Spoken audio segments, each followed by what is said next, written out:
अगर मैं आपसे कहूं कि हमारे ग्रंथों में ऐसी बातें हैं जिन्हें अब जाकर साइंटिस्ट्स समझ पा रहे हैं, वो सब जो नासा, सर्न और क्वांटम लैब्स में खोजा जा रहा है, वो हमारे ऋषियों ने हजारों साल पहले लिख दिया था। और अगर आपने ये वीडियो मिस किया तो शायद आप उस सत्य से भी चूक जाएं जो विज्ञान अब सिर्फ साबित कर रहा है। पिछली वीडियो में हमने देखा था कि वेदों में प्रकाश की गति का जिक्र है, परमाणु का ज्ञान, अनंत ब्रह्मांडों की कल्पना, और अब हम आपको दिखाने जा रहे हैं वो रहस्य जो और भी गहरे हैं, जहां विज्ञान अभी पहुंच रहा है और जहां ऋषि पहले से विराजमान थे। इस वीडियो को अंत तक देखिए, क्योंकि आखिर में हम बताएंगे वो लिंक जो मंत्र, डीएनए और कॉन्शियसनेस को जोड़ता है। उपनिषदों में एक पंक्ति है, यत् पिंडे तत् ब्रह्मांडे, यानी जो कुछ इस छोटे से शरीर में है वही पूरे ब्रह्मांड में भी है।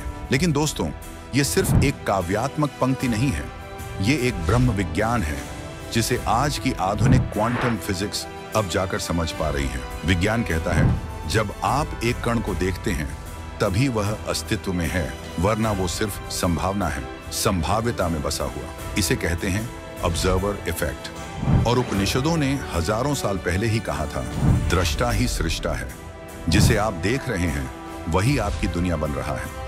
अब जरा सोचिए, क्या ये सिर्फ संयोग है कि आज के नोबेल प्राइज विनिंग वैज्ञानिक वही बातें कह रहे हैं जो हमारे ऋषियों ने बिना किसी प्रयोगशाला, बिना किसी माइक्रोस्कोप के अपने ध्यान और अनुभव से जान लिया? क्वांटम एंटेंगलमेंट कहता है कि दो कण चाहे ब्रह्मांड के किसी भी छोर पर हों, वे जुड़े रहते हैं एक गहरे स्तर पर, और वही तो यत् पिंडे तत् ब्रह्मांडे है। आपका शरीर इस पूरी सृष्टि का प्रतिबिंब है, आपका हृदय ब्रह्मांड की धड़कन से जुड़ा है और आपकी चेतना उस परम सत्य से। तो अब आप बताइए, क्या ये सिर्फ दर्शन था या ऐसा विज्ञान जिसे दुनिया अब समझ पा रही है? अगर आप भी मानते हैं कि हमारे ऋषि सिर्फ धर्म गुरु नहीं बल्कि उस विज्ञान के साक्षी थे जिसे आज का विज्ञान धीरे धीरे समझ रहे हैं, तो इस वीडियो को लाइक जरूर कीजिए और कमेंट में लिखिए, सनातन शाश्वत है। और ऐसे ही ज्ञान को फिर से जीवित करने के लिए सब्सक्राइब कीजिए द हिंदुस्तान विजडम को।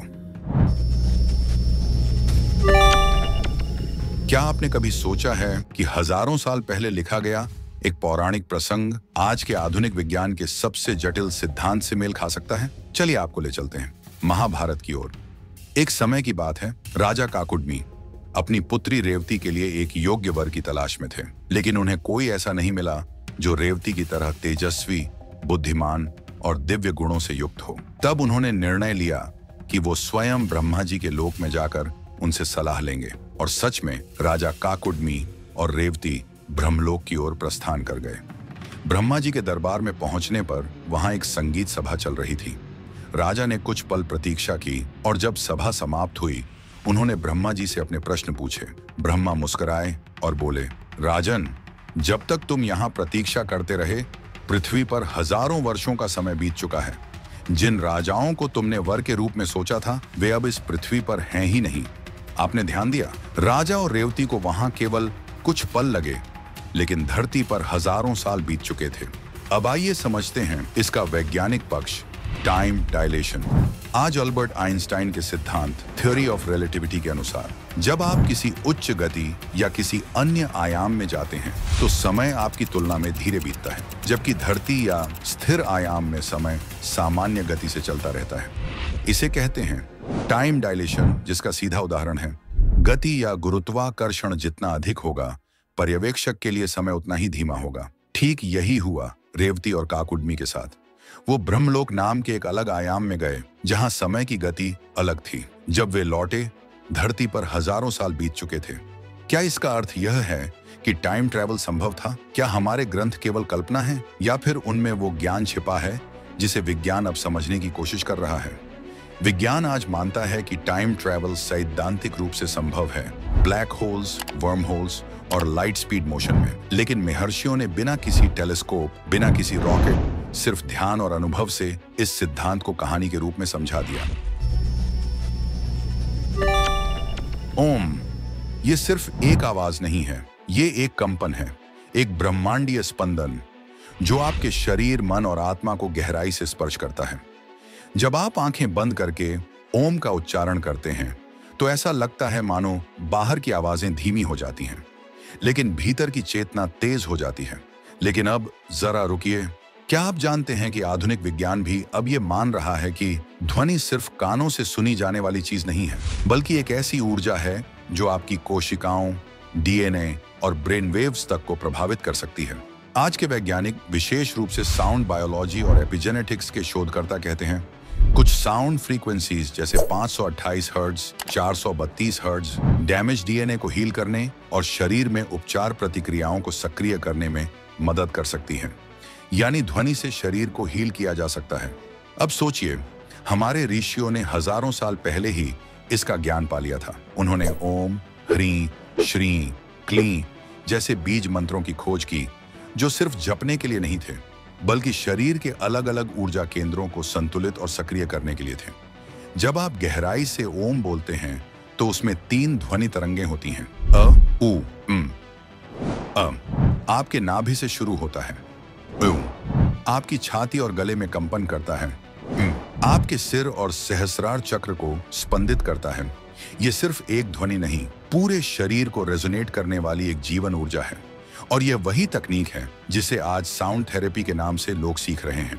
हमारे ऋषियों ने यह जाना कि हर चक्र का एक विशेष बीज मंत्र होता है। हर रोग, हर मनोविकार को एक विशेष ध्वनि से संतुलित किया जा सकता है। उन्हीं सिद्धांतों से जन्म हुआ नाद योग, ध्वनि से आत्म साक्षात्कार, राग चिकित्सा, स्वरों से मानसिक शारीरिक उपचार।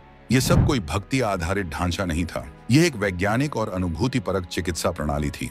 आधुनिक विज्ञान कहता है The universe is not made of matter, it's made of energy, frequency and vibration.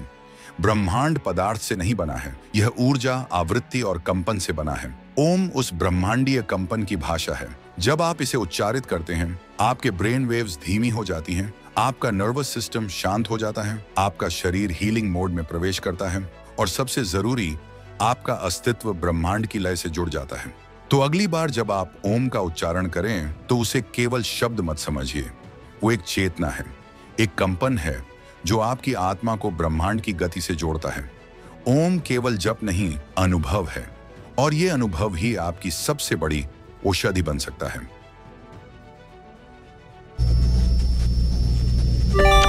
जब भी इतिहास में उड़ान की बात होती है, लोग राइट ब्रदर्स का नाम लेते हैं, जिन्होंने 1903 में पहला एयरप्लेन उड़ाया। लेकिन अगर मैं आपसे कहूं कि भारत में 8 साल पहले यानी 1895 में ही एक वैज्ञानिक ने विमान उड़ाया था, तो क्या आप यकीन करेंगे? शिवकर बापूजी तल पड़े, एक भारतीय वैज्ञानिक, संस्कृत के झाता और स्वतंत्र विचारक। उन्होंने वेदों और विमान शास्त्र का अध्ययन किया और उसी आधार पर एक मरुसखा विमान बनाया। 1895 में मुंबई के चौपाटी बीच पर तल पड़े ने एक मानव रहित विमान उड़ाया, जिसे कई चश्मदीदों ने देखा। कई रिपोर्ट्स के अनुसार इस उड़ान में कोई एक्सटर्नल फ्यूल नहीं था, यह सूर्य की ऊर्जा और प्राकृतिक तत्वों से संचालित था। अब सवाल ये है, अगर ये उड़ान वाकई सफल थी, तो ये हमारे इतिहास की किताबों में क्यों नहीं है? कुछ इतिहासकारों का दावा है ब्रिटिश सरकार ने इस सफलता को नजरअंदाज किया और दफना दिया, क्योंकि वो नहीं चाहती थी कि भारत वैज्ञानिक राष्ट्र के रूप में देखा जाए। अब आइए बात करते हैं वेदों और पुराणों की। आपको जानकर हैरानी होगी कि हमारे ग्रंथ वायु पुराण, यजुर्वेद, रामायण और यहाँ तक कि महाभारत विमानों का उल्लेख करते हैं। पुष्पक विमान, त्रिपुरा विमान, सुंदर विमान, ये सिर्फ काल्पनिक नाम नहीं है। इनके संरचना, गति, मार्गदर्शन प्रणाली, ईंधन, यहाँ तक कि विमान चालकों के नियम तक विस्तार से वर्णन है। विमानिक शास्त्र एक ग्रंथ है जिसमें लिखा है किस धातु से विमान बनाना है, किस प्रकार का इंजन लगाना है और कौन कौन सी परिस्थितियों में कौन सा विमान उड़ सकता है। नासा के कुछ शोधकर्ताओं ने भी विमानिक शास्त्र की संरचना का विश्लेषण किया और माना कि इसमें एरोनॉटिकल कॉन्सेप्ट्स मौजूद हैं। हालांकि कई बातें अभी वैज्ञानिक भाषा में कन्वर्ट नहीं हो सकी। तो क्या यह सब सिर्फ कल्पना है? यह प्रश्न अब आप पर है। क्या शिवकर तल पड़े की उड़ान एक मिथक है? क्या विमान शास्त्र एक काल्पनिक लेख है? या फिर क्या ऐसा हो सकता है कि प्राचीन भारत में जो विज्ञान था उसे या तो दबा दिया गया या तो भुला दिया गया? हमारे ऋषियों ने कहा था, आज्ञा चक्र यानी तीसरी आंख, जिस दिन यह सक्रिय हो जाए उस दिन मनुष्य केवल देखता नहीं बल्कि अनुभव करता है वो जिसे सामान्य इंद्रियां कभी नहीं जान सकती। और अब आधुनिक विज्ञान भी यही बात कह रहा है, पर अपनी भाषा में। विज्ञान के अनुसार पिनियल ग्लैंड, जो हमारे मस्तिष्क के मध्य में स्थित एक छोटी सी ग्रंथि है, वो मेलाटोनिन नामक हार्मोन का निर्माण करती है, जो नींद, बायोलॉजिकल क्लॉक और शरीर की ऊर्जा को नियंत्रित करता है। लेकिन new age neuroscience and consciousness studies के अनुसार पाइनियल ग्लैंड केवल एक हार्मोन बनाने वाली ग्रंथि नहीं, बल्कि ये द सीट ऑफ कॉन्शियसनेस है, यानी चेतना का केंद्र। कुछ वैज्ञानिक इसे बायोलॉजिकल एंटेना भी कहते हैं, जो कॉस्मिक फ्रीक्वेंसीज को पकड़ सकती है। अब सनातन धर्म की दृष्टि से देखिए, हमारे योग शास्त्र कहते हैं कि आज्ञा चक्र, जो भ्रूमध्य में स्थित होता है, वो चेतना का द्वार है।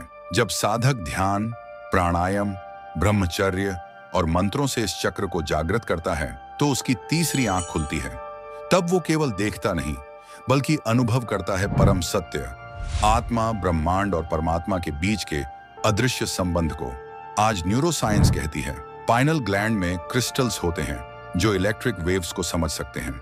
जब आप ध्यान करते हैं तो यह ग्रंथि सक्रिय होती है और DMT जैसे पदार्थों का स्राव होता है, जिससे साक्षात्कार जैसा अनुभव हो सकता है। कुछ वैज्ञानिक इसे द स्पिरिट मॉलिक्यूल कहते हैं। अब सोचिए, हजारों साल पहले बिना किसी MRI, बिना किसी लैब, हमारे योगी जान गए थे कि जब तक पाइनियल ग्लैंड निष्क्रिय है, तब तक मनुष्य आधा अंध है। आज हम मोबाइल की स्क्रीन देखते हैं, लेकिन अपने ही भीतर छिपे ब्रह्मांड को नहीं देख पाते। क्यों? क्योंकि तीसरी आंख बंद है। जब यह सक्रिय होती है, तब आपकी इंट्यूशन बढ़ती है, आपका मन शांत होता है, आप भविष्य की संभावना को महसूस कर सकते हैं, और सबसे महत्वपूर्ण, आप माया से ऊपर उठने लगते हैं। अब आप खुद सोचिए, क्या ये सब सिर्फ कहानियां थीं, या फिर एक ऐसा विज्ञान जिसे हमने खुद भुला दिया? अगर आपके भीतर भी कुछ जागा है, अगर आपको भी लग रहा है कि सनातन धर्म सिर्फ श्रद्धा नहीं, एक चेतन विज्ञान है, तो इस वीडियो को अभी लाइक कीजिए और कमेंट में लिखिए, सनातन शाश्वत है। और सबसे जरूरी बात, इस ज्ञान की लौ को बुझने मत दीजिए। सब्सक्राइब कीजिए द हिंदुस्तान विजडम को, क्योंकि यहाँ हम सिर्फ सवाल नहीं पूछते, हम वो जवाब खोजते हैं जो समय और धूल के नीचे दबे पड़े हैं। और हाँ, इस वीडियो को उन लोगों के साथ जरूर शेयर कीजिए जो अब भी ये मानते हैं कि हमारे ग्रंथों में विज्ञान नहीं था। जिसे हमने पीछे छोड़ दिया, वही भविष्य की सबसे ऊंची सीढ़ी है। सनातन धर्म नहीं, एक चेतना है, जो भीतर जागे तो युग बदल जाए।